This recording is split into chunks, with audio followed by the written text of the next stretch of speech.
হাজিরিন, আমরা কোরআনে কারিমের একটা সূরা সূরাতুল মুমতাহিনা, এই সূরার প্রথম ৩-৪টা আয়াতের অনুবাদ এবং কিছু তাফসীর শোনার চেষ্টা করব ইনশাআল্লাহ। ওমা তাওফীকি ইল্লা বিল্লাহ। প্রথমে এই সূরা নাজিল করার একটা প্রেক্ষাপট, একটা কারণ শুনি আমরা, যেটাকে আমরা শানে নুজুল বলি। মানে এইটা অবতীর্ণ হওয়ার কারণ কি? রাসূল করিম সাল্লাল্লাহু আলাইহি ওয়াসাল্লাম মক্কা থেকে মদিনায় হিজরত করার পরে আল্লাহর হাবিব সাল্লাল্লাহু আলাইহি সাল্লাম বদর যুদ্ধ করেছেন মুশরিকদের সাথে, এরপরে উহুদের যুদ্ধ করেছেন মুশরিকদের সাথে। তো পরবর্তীতে রাসূল করিম সাল্লাল্লাহু আলাইহি সাল্লাম মক্কা কিভাবে মুসলমানের পরাগত করা যায়, কিভাবে মুসলমানের অধীনস্থ বানা যায়, এই পরিকল্পনা করতেছিলেন। তো ওই সময় যারা মক্কায় মুসলমান হয়েছেন, রাসূল করিম সাল্লাল্লাহু আলাইহি সাল্লামের সাথে হিজরত করে মদিনায় চলে গেছেন, কিন্তু ওনাদের পরিবার পরিজন এরা মক্কাতেই ছিল। তো হঠাৎ করে একদিন মক্কারই এক গায়িকা, যে যুবকদেরকে গান গেয়ে তার জীবিকা উপার্জন করত, সে একদিন হঠাৎ করে মদিনায় উপস্থিত হয়েছে। রাসূল করিম সাল্লাল্লাহু আলাইহি সাল্লামের সাথে সাক্ষাৎ হওয়ার পর আল্লাহর হাবিব সাল্লাল্লাহু আলাইহি সাল্লাম জিজ্ঞাসা করলেন যে তুমি মক্কা থেকে মদিনায় কেন আসছো? তুমি কি মুসলমান হয়ে এখানে আসছো? সে বলল না। তাহলে তুমি কি হিজরত করে আসছো? এই মহিলা বলল না। তো কেন আসছো? এই গায়িকা মহিলা বলল যে যখন মক্কায় আমি ছিলাম, আপনারা ছিলেন, যারা মুসলমান হয়েছে ওনারা সম্ভ্রান্ত ব্যক্তি ছিল। ওনারা মুসলমান হওয়ার আগে আমি এদের সামনে গান গাইতাম, আর এরপরে আমাকে কিছু বিনিময় দেওয়া হইতো, এই দিয়ে আমি চলাফেরা করতাম, এই দিয়ে আমার জীবিকা নির্বাহ করতাম। কিন্তু সম্ভ্রান্ত লোকগুলি আজকে মুসলমান হয়ে আপনার এখানে চলে আসছে, আর মক্কায় যারা আছে এদের পিতা এবং এদের বংশের অনেক গণ্যমান্য লোক, এরা বদরে এবং উহুদে নিহত হওয়ার কারণে এই মক্কার মানুষদের কাছে এখন আর এই সমস্ত সমাবেশ আর হয় না, যে কারণে আমি বাধ্য হয়ে এই মদিনাতে আসলাম। তো আল্লাহর হাবিব সাল্লাল্লাহু আলাইহি ওয়াসাল্লাম ওনার বংশের জানা ছিল, এদেরকে বললেন শোনো, তোমরা এই মহিলাকে, এই গায়িকাকে কিছু সাহায্য করো, যেহেতু সে আমাদের কাছে সাহায্য নিতে আসছে, কিছু সাহায্য করো। তো সে সাহায্য নিয়েই চলে যাচ্ছে। এই মুহূর্তে আল্লাহর হাবিব সাল্লাল্লাহু আলাইহি ওয়াসাল্লাম একজনের সাহাবী, যার নাম ছিল হাতেব, উনি মুসলমান হয়ে মদিনায় চলে আসছেন, কিন্তু ওনার সন্তানাদি এবং স্ত্রী মক্কাতেই ছিল।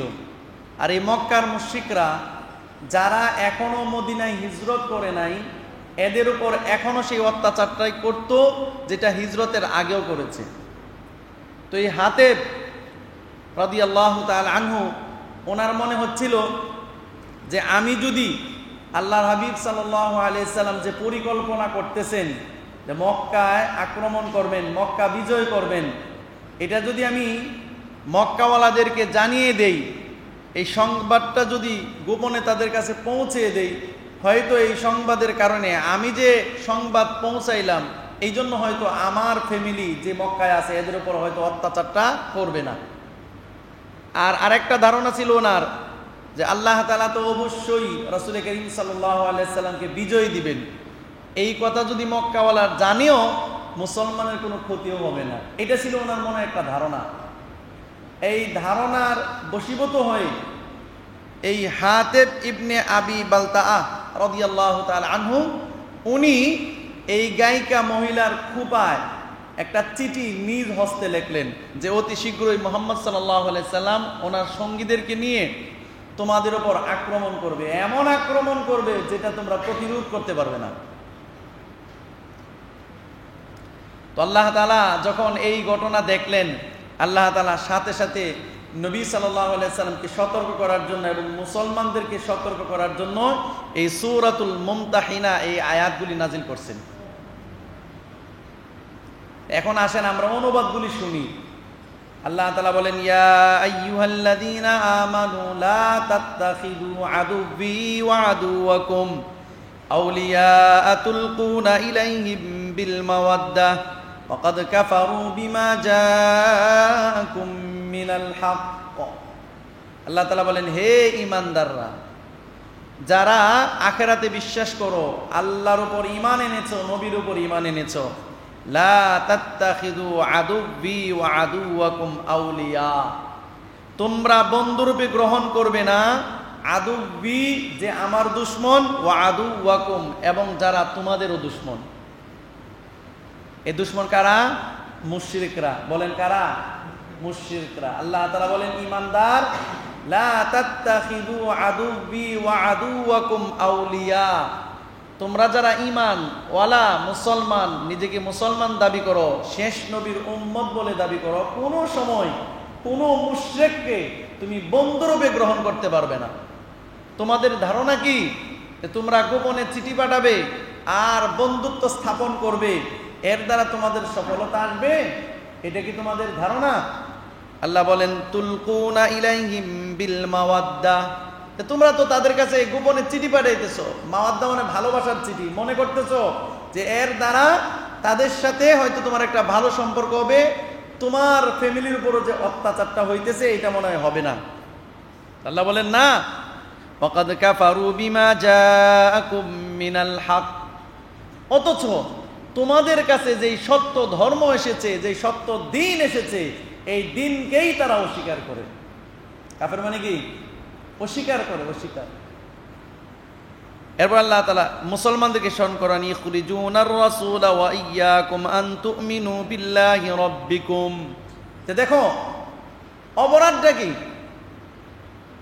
অপরাধ কি?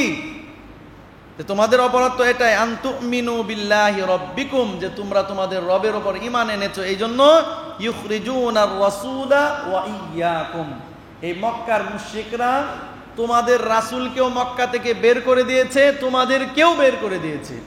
অপরাধ কি? আন তুমিনু বিল্লাহি রাব্বিকুম, তোমরা তোমাদের রবের উপরে বিশ্বাস স্থাপন করেছো, ঈমান আনয়ন করেছো। এই জন্য মক্কার মুশরিকরা তোমাদেরকে মক্কা থেকে বের করে দিয়েছে। আর যারা তোমাদেরকে ঈমান আনয়ন করার কারণে বের করে দিয়েছে, এদেরকে তোমরা কোনো সময় লা তাত্তাখিযু আদুব্বি ওয়া আদুওয়াকুম আউলিয়া, বন্ধুরূপে কখনোই গ্রহণ করবে না।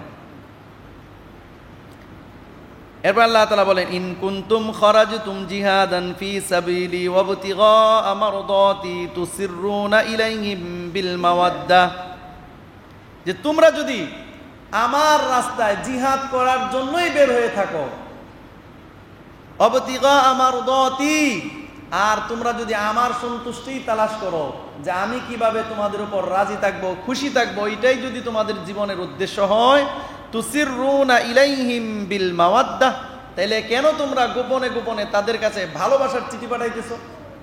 কেন বন্ধুত্ব স্থাপন করতে চাও এই সমস্ত মুশরিকদের সাথে? আল্লাহ বলেন, ওয়া আনা আ'লামু বিমা আখফাইতুম ওয়া মা আ'লানতুম, হে মুসলমান জেনে রাখো, ওয়া আনা আ'লামু, আমি ভালো করে জানি, বিমা আখফাইতুম ওয়া মা আ'লানতুম, তোমরা যা কিছু গোপন করো এটাও আমি ভালো করে জানি, যা কিছু তোমরা প্রকাশ করো এটাও আমি জানি। মানে মুসলমানকে আল্লাহ তাআলা কি করলেন? সতর্ক করলেন। কারণ এই চিঠি এই গায়িকা মহিলাকে যে হাতে উনিকে দিয়েছিলেন, একমাত্র এই সাহাবী জানতেন আর গায়িকা মহিলাই জানতেন, আর গোপন এটা কেউ জানতো না। কিন্তু আল্লাহ তাআলা কি বললেন? আল্লাহ বলেন, ওয়া আনা আ'লামু বিমা আখফাইতুম ওয়া মা আ'লানতুম, তোমরা যা গোপন করো এটাও আমি জানি, যা তোমরা প্রকাশ করো সেটাও আমি জানি। ওয়া মান ইয়াফআলহু মিনকুম ফাকাদ দাল্লা সাওয়াআস সাবিল, সাথে সাথে আল্লাহ তাআলা মুসলমানকে আরো সতর্ক করলেন, ওয়া মান ইয়াফআল মিনকুম ওয়া মান ইয়াফআলহু মিনকুম, তোমাদের মধ্য থেকে যেই এই কাজটা করবে, যারাই মুশরিকদের সাথে গোপনে বন্ধুত্ব স্থাপন করবে, ফাকাদ দাল্লা সাওয়াআস সাবিল, সে নবীর দেখানো পথ থেকে, হেদায়েতের পথ থেকে বহু দূরে চলে যাবে। এরপর আল্লাহ তাআলা বললেন, যেই কারণে এই সাহাবী এই কাজটা করলেন, ওনাকে উদ্দেশ্য করে সকল মুসলমানকে শোনাইতেছেন। আল্লাহ বলেন, ইয়াসকাফুকুম ইয়াকুনু লাকুম আ'দাআ, এই মুশরিকরা যদি তোমাদেরকে আত্মস্থ করতে পারে, অধীনস্থ করতে পারে, ইয়াকুনু লাকুম আ'দাআ, তখন তোমাদেরকে দুশমন বানাবে, বন্ধু নয়, আ'দা, শত্রু বানাবে তোমাদেরকে। ওয়ায়াবসুতু ইলাইকুম আইদিয়াহুম ওয়া আলসিনাতাহুম বিসসু, আর কি করবে শোনো, তোমাদের দিকে হাত প্রসারিত করবে, ওয়া আলসিনাতাহুম বিসসু, এবং তোমাদেরকে গালিগালাজ করবে, মন্দ কথা বলবে, তোমাদেরকে তিরস্কার করবে। কাদেরকে তোমরা বন্ধু বানাইতেছো একটু সতর্ক হও। ওয়াওয়াদ্দু লাউ তাকফুরুন, ওয়াওয়াদ্দু লাউ তাকফুরুন, এরা কি করে,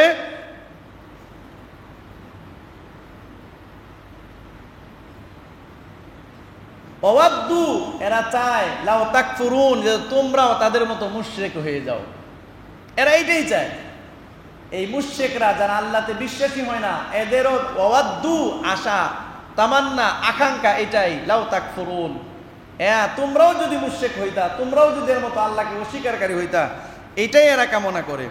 তো আল্লাহ তাআলা বলেন, লান তানফাআকুম আরহামুকুম ওয়ালা আওলাদুকুম, হে মুসলমান তোমরা সতর্ক হও, আরহামুকুম ওয়ালা আওলাদুকুম ইয়াউমাল কিয়ামাহ, কিয়ামতের দিন তোমাদের আত্মীয়তার বন্ধন, তোমরা যে তার সাথে সুসম্পর্ক করতে চাইতেছো, বন্ধুত্ব স্থাপন করতেছো, এই যে একটা আত্মীয়তার বন্ধন, আরহাম ওয়ালা আওলাদুকুম ইয়াউমাল কিয়ামাহ, কিয়ামতের দিন যদি তোমরা আল্লাহর হুকুম না মানো, নবীর আদর্শ না চলো, তাহলে কি হবে, তোমাদের এই বন্ধুত্ব এবং তোমাদের সন্তানাদি লান তানফাআকুম, কেউ তোমাদের উপকার করতে পারবে না কিয়ামতের দিন।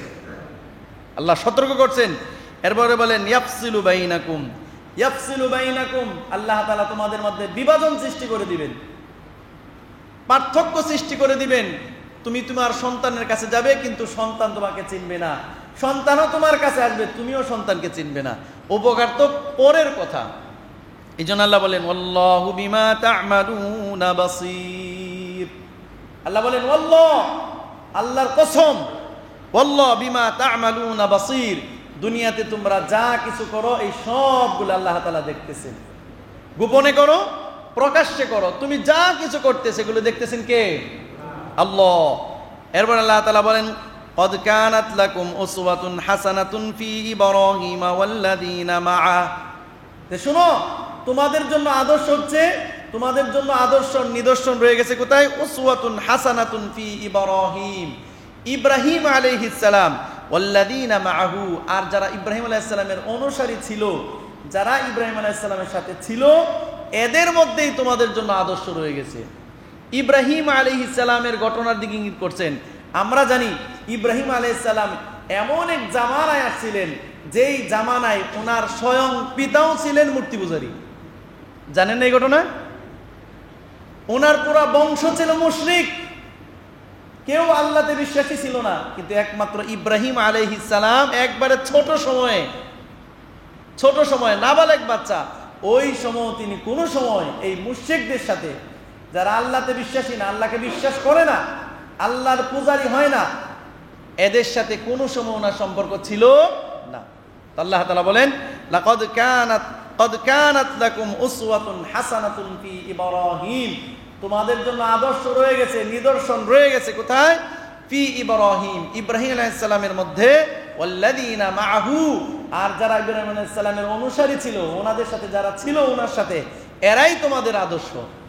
এরা যেরকম ভাবে মুশরিকদের সাথে কোনো সময় বন্ধুত্ব স্থাপন করে নাই, সুতরাং তোমরাও যদি আল্লাহতে বিশ্বাসী হও, সত্য ধর্ম পাওয়ার পরে নবী মুহাম্মদ সাল্লাল্লাহু আলাইহি সাল্লামকে নবী হিসাবে মানো, তোমরাও কোনো সময় এই মুশরিকদের সাথে সম্পর্ক করতে পারবে না। এখন আসেন আমাদের বর্তমানের অবস্থানটা কি? আল্লাহ যেখানে বললেন লা তাত্তাখিযু আদুব্বি ওয়া আদুওয়াকুম আউলিয়া, হে মুসলমানরা তোমরা আমার দুশমন, আমার শত্রু, তোমাদেরও শত্রু, তাদেরকে তোমরা বন্ধু বানাবে না। এখন আমরা কোন পথে হাঁটতেছি? আমাদের কথা হচ্ছে, আমাদের অভিমত হচ্ছে যে মুশরিকরা আমাদেরকে অনেক সাহায্য সহযোগিতা করে। এরা যদি লোন না দিত, আমার দেশের আমরা উন্নয়ন করতে পারতাম না। এরা যদি আমাদেরকে ব্যবসা বাণিজ্যে সাহায্য সহযোগিতা না করত, আমরা এত দূর এগিয়ে যেতে পারতাম না। এবং মুসলমানের সমস্ত কালচার, সংস্কৃতি সব হচ্ছে ইহুদি আর খ্রিস্টান মুশরিকদের মতন। কাদের মতো? ইহুদি আর খ্রিস্টান এদের মতন, মুশরিকদের মতন। এবং মনে করে মুসলমান এইটার মধ্যেই তার সফলতা, এইটার মধ্যেই তার মুক্তি। অথচ আল্লাহ তাআলা কোরআনে কারীমের মধ্যে সুস্পষ্ট করে ঘোষণা করছেন, মা আতাকুমুর রাসূল ফাখুযু ওয়া মা নাহাকুম আনহু ফান্তাহু। নবী মুহাম্মদ সাল্লাল্লাহু আলাইহি সাল্লাম আল্লাহ তাআলার পক্ষ থেকে যা কিছু নিয়ে আসছেন, ফাখুযু তোমরা তা গ্রহণ করো, ওয়া মা নাহাকুম আনহু ফান্তাহু, আর মুহাম্মদ সাল্লাল্লাহু আলাইহি সাল্লাম যার থেকে তোমাদেরকে বারণ করেন এর থেকে তোমরা বেঁচে থাকো, তাইলেই তোমাদের মধ্যে সফলতা আর কামিয়াবি আসবে। কিন্তু আমাদের ধ্যান ধারণা উল্টা। আমাদের ধ্যান ধারণা হচ্ছে আমরা যদি ইহুদি খ্রিস্টানের সমস্ত মত আমরা মেনে নিতে পারি, এরা যেভাবে বলে এইভাবে যদি নাচতে পারি, এরা যেরকম দুনিয়াতে সুখী আমরাও এরকম সফলতা সুখী এগুলো আমরা লাভ করতে পারবো। এই যে একটা ধারণা, এই ধারণা আগে মাথা থেকে সরাইতে হবে। মুসলমানের সমস্ত সফলতা আল্লাহ তাআলা দ্বীনের মধ্যে রাখছেন। বলেন কিসের মধ্যে? আর দ্বীন কি? দ্বীনের সংজ্ঞা কি? ছোট্ট একটা সংজ্ঞা, আল্লাহর হুকুম নবীর আদর্শে মানা, এটা হচ্ছে দ্বীন। বলেন দ্বীন কি? বলেন আল্লাহর হুকুম নবীর আদর্শে মানা, এটাই হচ্ছে দ্বীন। তো মুসলমান পুরা পৃথিবীতে যখন এই সফলতা লাভ করছে তখনই দেখবেন দ্বীনের মাধ্যমে আল্লাহ তাআলা ওনাদেরকে সফলতা দিচ্ছেন।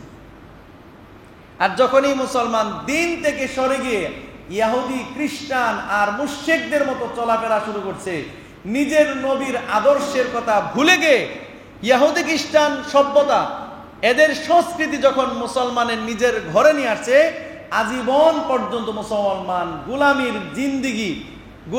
জিন্দেগি শুরু করে দিছে। আপনাদেরকে একটা ঘটনা শোনাই।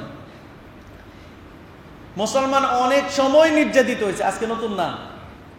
নবী মুহাম্মদ সাল্লাল্লাহু আলাইহি সাল্লামের উম্মত সুমাইয়া রাদিয়াল্লাহু তাআলা আনহা, ওনার থেকে শহীদ হওয়া, দ্বীনের জন্য শহীদ হওয়া শুরু হয়েছে। কিয়ামত পর্যন্ত এই শহীদ হওয়ার ধারাবাহিকতা থাকবে। তো মুসলমানের উপর যে অত্যাচার, এটা কি নতুন না পুরানো? নতুন না পুরানো? পুরানো। মুহাম্মদ সাল্লাল্লাহু আলাইহি সাল্লাম যখন দ্বীন নিয়ে আসছিলেন, এই ইসলাম নিয়ে আসছিলেন, যখন মানুষকে হকের দাওয়াত দিচ্ছিলেন, তখন কি মুশরিকরা মুসলমানের উপরে, এই নতুন নতুন মুসলমানের উপরে কি কষ্ট দেয় নাই? বেলাল রাদিয়াল্লাহু তাআলা আনহুকে কষ্ট দেয় নাই? খাব্বাব রাদিয়াল্লাহু তাআলা কষ্ট দেয় নাই? সুমাইয়া রাদিয়াল্লাহু তাআলা আনহা ওনাকে কষ্ট দেয় নাই? এরকম অগণিত সাহাবীকে কষ্ট দিছে। কষ্ট দেওয়ার পরেও ওনারা কোনো সময় এই মুশরিকদের সাথে বন্ধুত্ব স্থাপন করছিলেন? দেখাইতে পারবেন একটা ইতিহাস? ওনারা এমন কষ্ট করছেন, হাদিসে পাকের মধ্যে একটা ঘটনা আছে। আল্লাহর হাবিব সাল্লাল্লাহু আলাইহি সাল্লাম কাবার চত্বরে চাদর মুড়ি দিয়া ঘুমাচ্ছেন, বিশ্রাম নিচ্ছেন, আরাম করতেছিলেন। সাহাবীকে বললেন, ইয়া রাসূলুল্লাহ, আপনি যে বলেন যে আল্লাহ সাহায্য আসবে, আপনি যেই কথা বলেন আমাদেরকে সান্ত্বনা দেন, আল্লাহ সাহায্য আসবে। খাব্বাব রাদিয়াল্লাহু তাআলা আনহু কি পরিমাণ কষ্ট দেওয়া হচ্ছে, বেলাল হাবশিকে কি পরিমাণ কষ্ট দেওয়া হচ্ছে, তো আল্লাহ তাআলার সাহায্য কখন আসবে? আল্লাহ রাসূল সাল্লাল্লাহু আলাইহি সাল্লাম বলেন, শোনো, তোমরা তো আল্লাহর সাহায্যের ব্যাপারে বড় তাড়াহুড়া করতেছো, অথচ তোমাদের পূর্বে এক নবী ছিল যিনি এই সত্য ধর্মের দাওয়াত দিচ্ছিলেন মানুষের মধ্যে। এই সত্য ধর্মের দাওয়াত দেওয়ার কারণে তাকে লোহার চিরুনি দ্বারা আশ্রানো হয়েছে, লোহার চিরুনি, যার ফলে তার শরীর থেকে, হাড্ডি থেকে গোশতগুলি খসে পড়েছে। এরপরে আল্লাহ তাআলা সাহায্য আসছে, আর তোমরা তো এর আগেই তোমরা তাড়াহুড়া করতেছো। তো বলেন, এই মুসলমানের সাহায্য আসছিল কিনা? ওমর রাদিয়াল্লাহু তাআলা আনহু অর্ধ জাহানের শাসক ছিলেন কিনা? কিন্তু কার আদর্শ মেনে? এটা তো বুঝতে হবে, কার আদর্শ মেনে? ওমর রাদিয়াল্লাহু তাআলা আনহু, ওনার জীবনী পড়েন, দেখেন উনি দ্বীনের উপরে কতটুকু ছিলেন। আল্লাহ তাআলা যে সাহায্য সহযোগিতা করছেন মুসলমানকে, কিসের কারণে? ওয়াদাল্লাহুল্লাযীনা আমানু মিনকুম ওয়া আমিলুস সলিহাত। আল্লাহ বলেন, আমি ঈমানওয়ালা এবং মুসলমানের সাথে ওয়াদাবদ্ধ। ওয়াদাল্লাহুল্লাযীনা আমানু ওয়া আমিলুস সলিহাত লা ইস্তাখলিফান্নাকুম ফিল আরদ জমিনের রাজত্ব আমি অবশ্যই এদেরকে দিব, কিন্তু শর্ত কি? ঈমান আর আমল। আল্লাহ ওয়াদাবদ্ধ কাদের সাথে? বলেন, আল্লাহ যে ওয়াদাবদ্ধ জমিনের রাজত্ব দিবেন কাদের সাথে? ওয়াদাল্লাহুল্লাযীনা আমানু ওয়া আমিলুস সলিহাত। যারা এরকম ঈমানওয়ালা, খাঁটি মজবুতওয়ালা ঈমানওয়ালা হবে, ওয়া আমিলুস সলিহাত, এবং খাঁটি নেককার হবে, এদের সাথে আল্লাহর ওয়াদা। আর যাদের মধ্যে ঈমানের মধ্যে কমতি হবে, নেক আমলের মধ্যে কমতি হবে, আল্লাহ তাআলা কখনোই এদেরকে দুনিয়ার রাজত্ব দিবেন না। তো মুসলমান যখনই ঈমানে আমলে পরিপূর্ণ ছিল, মজবুত ছিল, আল্লাহ তাআলা দুনিয়ার রাজত্ব মুসলমানকে দিছিলেন। যখনই মুসলমান ঈমান আর আমল থেকে দূরে সরে গেছে, ইহুদি খ্রিস্টানের মতো সংস্কৃতি সভ্যতা অবলম্বন করছে, আল্লাহ তাআলা এই মুশরিকদের গোলাম মুসলমানকে বানায়া দিছে। তাতারিরা একসময় মুসলমানের উপর রাজত্ব করছে, শুনছেন ঘটনা? হ্যাঁ, তাতারিরা কি পরিমাণ জুলুম করছে মুসলমানের উপরে। আজকে যে গাজায় গণহত্যা চলতেছে, ফিলিস্তিন, এই জুলুম তো কিছুই না তাদের তুলনায়, কিছুই না। এই তাতারিরা মুসলমানের উপরে এমন অত্যাচার করছে যে মুসলমানের গলা কেটে এই গলা দিয়া মালা বানাইছে, মালা। গলা কেটে মুসলমানের গলা দিয়ে কি বানাইছে? মালা বানাইছে, গম্বুজ বানাইছে, গম্বুজ। এমন অত্যাচার মুসলমানের উপরে করছে। তো ওই জামানায় বাদশার মেয়ে এক আলেমের সাথে দেখা হয়েছে। তো তিরস্কার করে আলেমকে বলতেছিল, এই তোমাদের ধর্মীয় গ্রন্থ কোরআনের মধ্যে না লেখা আছে যে তোমাদের আল্লাহ তোমাদেরকে সাহায্য করবেন, দুনিয়ার রাজত্ব দিবেন? তো কই এগুলি, এগুলো কোথায়? তো এই আলেম উত্তর দিছিল, শোনো, মানুষ যখন একটা বকরির পাল নিয়ে যায়, বকরির পাল, তো সাথে ওই জামানার কথা বলছিল আর কি, যে সাথে রাখালের সাথে এক দুইটা কুকুর রাখে। কুকুর কেন রাখে জানো? কোনো ছাগল যদি দল ছেড়ে অন্য কোথাও চলে যায়, ওই কুকুর তারা ফিরে এনে আবার এদের সাথে অ্যাড করে। এই আলেম বলছিলেন, তোমরা হচ্ছে কুকুর। আমরা যখন ধর্ম থেকে দূরে সরে গিয়েছি, নবীর আদর্শ আর আল্লাহর হুকুম থেকে দূরে সরে গেছি, তো আল্লাহ তাআলা তোমাদেরকে কুকুর রূপে তোমাদেরকে পাঠাইছে। তোমরা যখন দাবরায়া দাবরায় আমাদেরকে আবার জমা করবা, তো আমাদের মাথার হুঁশ আসবে, আসলেই তো আমরা তো দল থেকে, ধর্ম থেকে, আল্লাহর হুকুম থেকে দূরে সরে যাচ্ছি, এই জন্য আমাদের এই অবস্থা। তার পুরা পৃথিবীতে যে মুসলমানের অধঃপতন, এটা একটা বড় কারণ হচ্ছে মুসলমান, এক তো হচ্ছে জিহাদের কোনো প্রস্তুতি নেই, আর একটা হচ্ছে মুসলমানের ঈমান আমল এত দুর্বল, এত দুর্বল, এত দুর্বল। সব মুসলমান নবীর আদর্শ কয়জনের মধ্যে আছে? আল্লাহর হুকুম পরিপূর্ণভাবে পালন করে এরকম মুসলমান কয়জন আছে? বলেন আছে? নাই, নাই বললেই চলে। 100 মুসলমানকে যদি জমা করা হয়, এই 100 মুসলমানদের মধ্যে 50 জন মুসলমান সহিভাবে কালিমা পড়তে পারে, এটাই সন্দেহ আছে। বলেন আছে কিনা? বাস্তবতা বলতে হবে তো আপনার। 100 মুসলমানের মধ্যে কয়জন নামাজি আছে? মুসলমান পুরুষেও নেই, মুসলমান নারীও নেই। সমস্ত মুসলমানের মধ্যে একই মানসা, একই লালসা। আজকে যদি মুসলমানকে ধনী বানানো হয়, কোটিপতি হয়, তার লেবাস, তার বেশভূষা এবং তার ঘর, এই সবগুলি ইহুদি খ্রিস্টানের মতন, ইহুদি খ্রিস্টানের মতন। মন মানসিকতা মুসলমানদের মন তো এরকম যে আমাকে যদি আল্লাহ তাআলা অর্থ সম্পদ দিত, ডোনাল্ড ট্রাম্প যেভাবে জীবনযাপন করে, যত নায়িকা গায়িকা, নায়ক নায়িকা আছে, তার মনের মধ্যে একই ইচ্ছা, আমি এমনি চলতাম। তো এই যে মন মানসিকতা, এই মুসলমানকে আল্লাহ তাআলা সাহায্য করবে? বলেন সাহায্য করবেনি? ওমর রাদিয়াল্লাহু তাআলা আনহু কিরকম ছিলেন? অর্ধ জাহানের খলিফা, তার হুঙ্কারে পুরা পৃথিবীর ওই জামানায় রাজা বাচ্চা ভয় পাইত। এক বাচ্চা একটা দুধ পাঠাইছে, মনে করেন এক লোককে পাঠাইছে, যে উমর এই লোকটা কে, একটু দেখে আসে তো সে কে, যে তার হুঙ্কারে এত মানুষ ভয় পায়, রাজা বাচ্চারা পর্যন্ত ভিত খেপে উঠে, এরা কে? এক লোক মদিনায় আসছে, আইসে এক সাহাবীকে জিজ্ঞাসা করলেন, এই তোমাদের যে খলিফা উমর, উনি কই? তো এই সাহাবী দেখাইলেন যে ওই যে গাছের নিচে ঘুমাইতেছে, এই লোকটা হচ্ছে আমাদের খলিফা, আমাদের বাদশাহ। এই লোক অবাক হয়ে গেল, এটা কোনো কথা যে অর্ধ পৃথিবীর জাহানের বাদশাহ সেরকম গাছের নিচে ঘুমায়। দেখেন জীবন যেমন কেমন ছিল, ওনাদের কি অর্থ সম্পদ ছিল না? ছিল। পারস্য রোম ওই জামানায় সবচেয়ে পরাশক্তিমান পারস্য রোম। ওমর রাদিয়াল্লাহু তাআলা জামানায় এদের পতন হয়েছে। স্বর্ণের খনি মসজিদে নববীর সামনে এনে রাখা হয়েছে। স্বর্ণের খনি স্তূপ দিছে, খড়কুটা যেরকম স্তূপ দেয় না, এরকম স্বর্ণের খনি এনে স্তূপ দিছে, স্তূপ। ওমর রাদিয়াল্লাহু তাআলা দেখার পরে উনি কাঁদে দিছেন। এক সাহাবী বললেন, আমিরুল মুমিনিন, এমন সুখের দিন আপনি কাঁদতেছেন কেন? ওমর রাদিয়াল্লাহু তাআলা বললেন, শুনো, তোমরা তো এগুলো দেখতেছো, যে অর্থ সম্পদ কামাই করছো, এগুলো তোমরা দেখতেছো, কিন্তু আমি দেখতেছি এই স্বর্ণ অলংকার যারা ব্যবহার করছে, এরা যখন মুসলমান ব্যবহার করবে, এই সমস্ত মাল যখন মুসলমান ব্যবহার করবে, শুধু স্বর্ণ অলংকার না, যারা এটা ব্যবহার করছে এদের আদর্শ, এদের নীতি নৈতিকতা সংস্কৃতি মুসলমানের মধ্যে আসবে। বাস্তবতা এইটাই হয়েছে, এইটাই হয়েছে। আপনি বাস্তবতা বলেন, বাস্তবতা বলেন। আমাদের দেশের যখন উন্নতি হয়েছে, আমাদের মানুষ যখন বিদেশে গেছে, ইহুদি আর খ্রিস্টানের দেশে গেছে, লাখ লাখ টাকা ইনকাম করে দেশে পাঠাইছে। শুধু টাকা আসে নাই, এটা বলতে হবে মুসলমান, টাকা আসে নাই, এদের সংস্কৃতি, এদের আদর্শ মুসলমানের মধ্যে ঢুকে গেছে। আপনি অস্বীকার করতে পারবেন?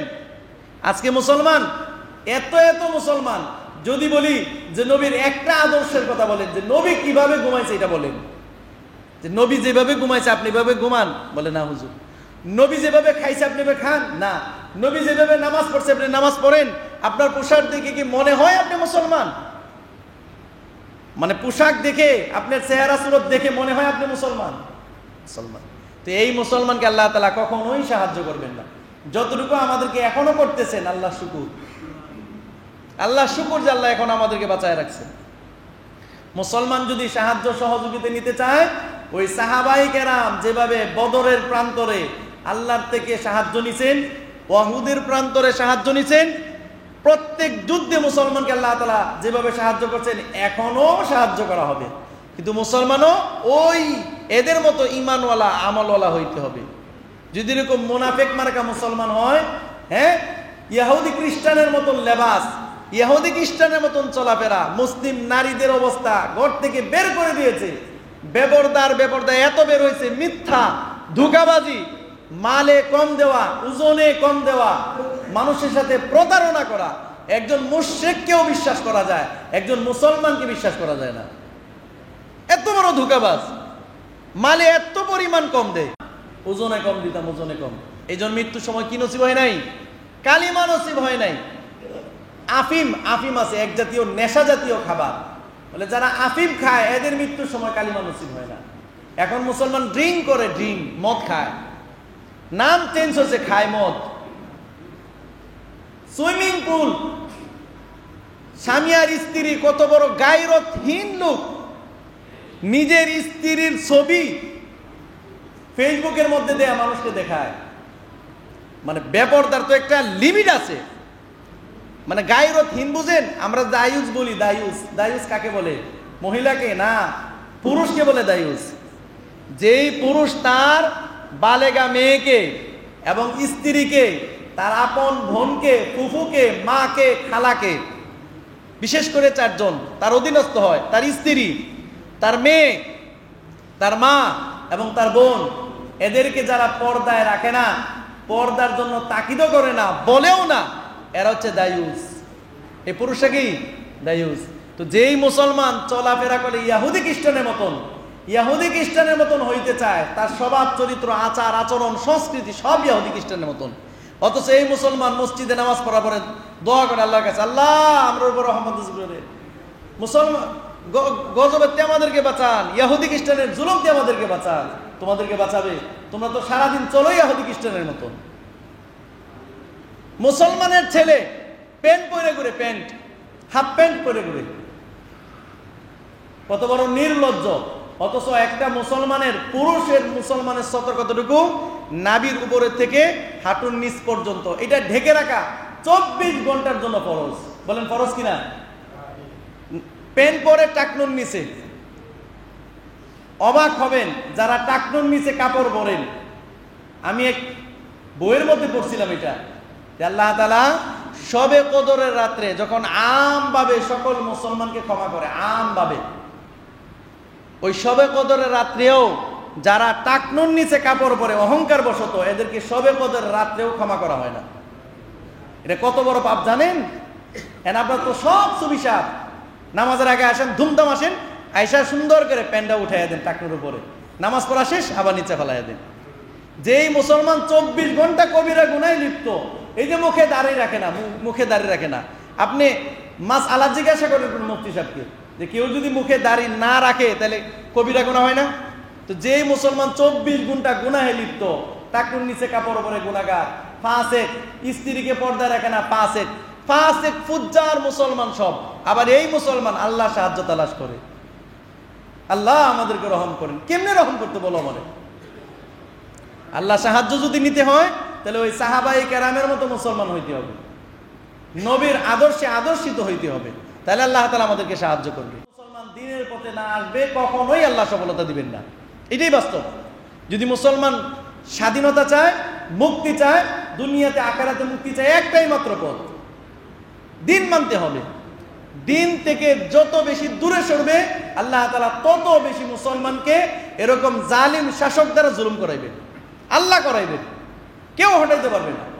এই জন্য ভাই, যে যে অবস্থানে আছি, আসেন সত্যিকার অর্থে দিন মানি। এগুলো ওয়াজ না, এগুলো হচ্ছে বিবেককে নাড়া দেওয়া। আসেন আমরা দিন মানি, এরপর আল্লাহর কাছে সাহায্য চাই। আল্লাহ তাআলা অবশ্যই মুসলমানকে সাহায্য করবেন। আল্লাহ সাহায্য করার জন্য আসেনি, সাহায্য করবেন, আল্লাহর ওয়াদা। কিন্তু কার সাথে? আমানু ওয়া আমিলুস সলিহাত, যারা খাঁটি ঈমানওয়ালা হবে, আমলদার হবে, এদেরকে আল্লাহ সাহায্য করবে। আল্লাহ তাআলা আমাদের প্রত্যেককে বুঝার এবং দিন মানার, আমল করার তৌফিক দান করুক। ওয়া আখিরু দাওয়ানা আলহামদুলিল্লাহি।